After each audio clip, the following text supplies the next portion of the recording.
तो ये है नेक्स्ट टॉपिक के लिए, what is critical angle.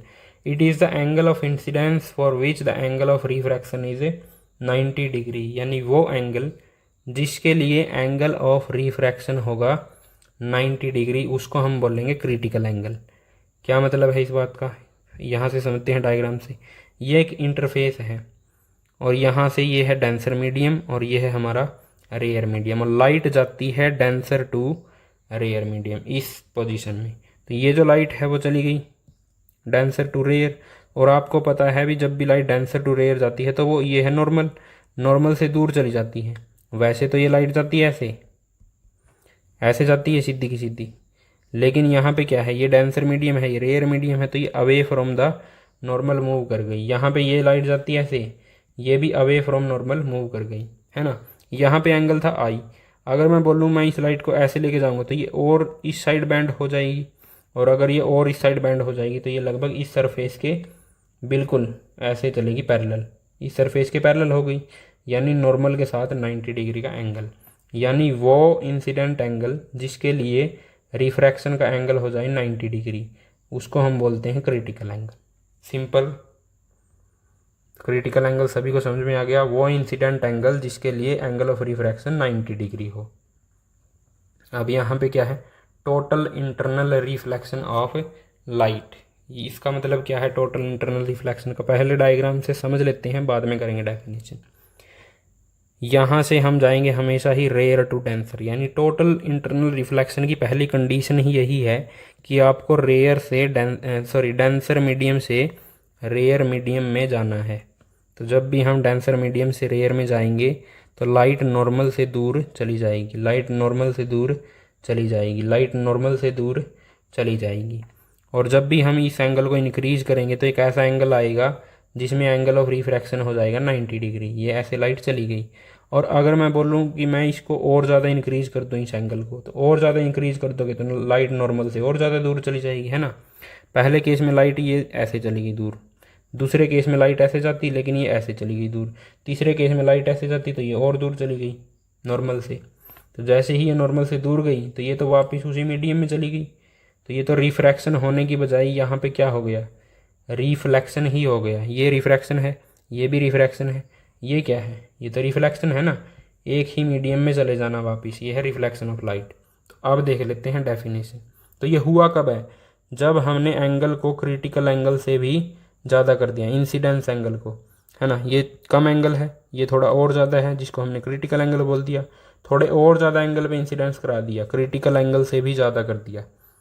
When light enters obliquely from denser medium to rare medium, यानी जब लाइट जाती है डेंसर मीडियम से रेयर मीडियम में, and the angle of incidence exceeds, exceeds का मतलब बढ़ जाता है आगे, the critical angle, critical angle से भी ज़्यादा हो जाता है जब incident angle, then the light reflects in the denser medium, यानी लाइट वापिस ही डेंसर मीडियम में चली जाती है। जब हमारा इंसिडेंट एंगल क्रिटिकल एंगल से भी ज़्यादा हो जाता है तो वापस लाइट डेंसर मीडियम में ही चली जाती है।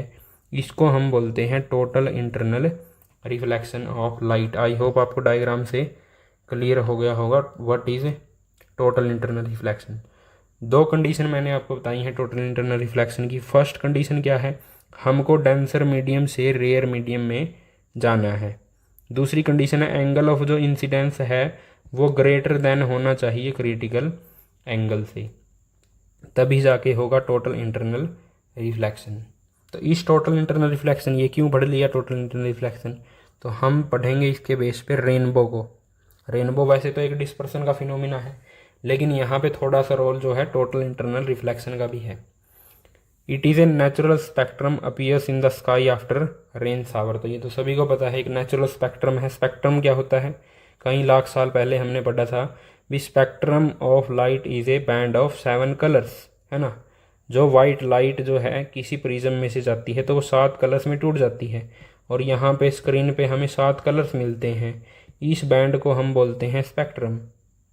और अगर जो नेचुरल स्पेक्ट्रम है वो हो जाएगा हमारा रेनबो। कब मिलेगा, जब रेन शावर्स हैं, जब रेन बंद हो जाएगी। Rainbow is observed in the direction opposite to the sun. और रेनबो को ऑब्जर्व करने की कंडीशन है कि वो जो है हमेशा किसी अपोजिट में बनेगा, सन की अपोजिट में, यानी सन आपके पीछे होना चाहिए अगर आपको रेनबो देखना है। Phenomenon involve in the formation of rainbow, यानी कौन से फिनोमिना हैं जो बे फॉर्मेशन के लिए जिम्मेदार हैं रेनबो की। फर्स्ट ऑफ ऑल है dispersion of light. Dispersion of light का मतलब है लाइट का 7 कलर्स में टूट जाना। तो लाइट अगर 7 कलर्स में नहीं टूटेगी तो रेनबो दिखाई नहीं देगा। रेनबो का मतलब ही है 7 कलर्स का होना। रिफ्रैक्शन ऑफ लाइट, यानी लाइट जब एक मीडियम से दूसरे मीडियम में जाएगी। डिस्पर्जन में क्या था, लाइट कहाँ जाती थी, ग्लास के अंदर, ग्लास प्रिज्म के अंदर। तो जब प्रिज्म के अंदर जाएगी तो यहाँ पे बाहर मीडियम है एयर, प्रिज्म के अंदर है ग्लास, तो मीडियम चेंज हो गया ना, तो डिस्पर्जन भी होगा, रिफ्रैक्शन भी होगा और टोटल इंटरनल रिफ्लेक्शन भी होगा। कैसे होगा टोटल इंटरनल रिफ्लेक्शन, वो देख लेते हैं यहाँ पे डायग्राम के अंदर हम। तो डायग्राम में देखो यहाँ पे क्या है, डायग्राम में क्या हुआ है, ये है हमारी आई ड्रॉप। अब यहाँ पे जो प्रिज्म का काम करेगी वो है आई ड्रॉप। जैसे ही लाइट आई वो चली गई रेयर मीडियम से डेंसर मीडियम में, क्योंकि आपको पता है air is a rare medium, water is a denser medium. तो लाइट चली गई रेयर से डेंसर में। तो जैसे ही लाइट रेयर से डेंसर में गई तो ये एक प्रिज्म का काम करता है और लाइट यहाँ पे टूट जाती है 7 कलर्स में। तो ये जो 7 कलर में लाइट टूटी वो यहाँ पे इंसिडेंट होती है और एक ऐसे एंगल पे इंसिडेंट होती है जो कि क्रिटिकल एंगल से ज़्यादा होता है ना। क्रिटिकल एंगल से ज़्यादा होगा तो लाइट वापस ही डेंसर मीडियम में चली जाएगी। ये कहाँ जा रही थी, डेंसर से रेयर में जा रही थी। मैंने बोला था हमेशा जाना है डेंसर से रेयर जब भी टोटल इंटरनल रिफ्लेक्शन की बात हो, डेंसर से रेयर की तरफ। तो यहाँ पे लाइट जा रही थी डेंसर से रेयर, यानी ड्रॉप से बाहर जा रही थी, लेकिन वो ऐसे एंगल पे इंसिडेंस हुई कि उसका जो क्रिटिकल एंगल है वो छोटा रह गया। क्रिटिकल एंगल अगर छोटा रह गया तो वो वापस आ गई इसी के अंदर और फिर से होगा रिफ्रैक्शन। यानी पहले रिफ्रैक्शन, टोटल इंटरनल रिफ्लेक्शन, फिर से रिफ्रैक्शन और ये जाएगी वापस। और यहाँ पे आप खड़े हुए हैं रेनबो को देखने के लिए, ये आपके हेयर्स, वेरी गुड। अब देखते हैं फॉर्मेशन, यानी इसकी प्रोसेस है क्या रेनबो फॉर्मेशन की। Formation of rainbow, some water drops remain suspended in the air.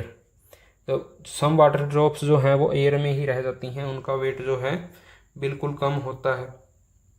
तो वहाँ पे क्या होगा, आगे क्या है, these water drops act as a prism for the sunlight. तो ये जो वाटर ड्रॉप्स हैं वो एक प्रिज्म का काम करती हैं सनलाइट के लिए।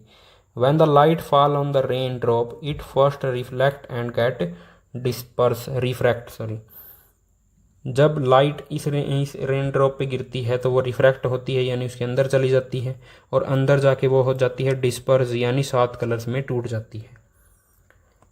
देन इट रिफ्रैक्ट इंटरनली, यहाँ पे आएगा रिफ्लेक्ट, यहाँ पे आएगा रिफ्लेक्ट, ये मिस गलती हो गई, reflect reflect then it reflect internally, तो इंटरनली वो रिफ्लेक्ट करती है। उसके बाद अगेन रिफ्रैक्ट, फिर से वो रिफ्रैक्ट करती है and comes out of the drop. तो यही मैंने बताया था, रिफ्रैक्शन, टोटल इंटरनल रिफ्लेक्शन और रिफ्रैक्शन, और यहीं पे हुआ है डिस्पर्जन ऑफ लाइट। और comes out of the drop reaches the I of the observer, observer को दिखाई देती है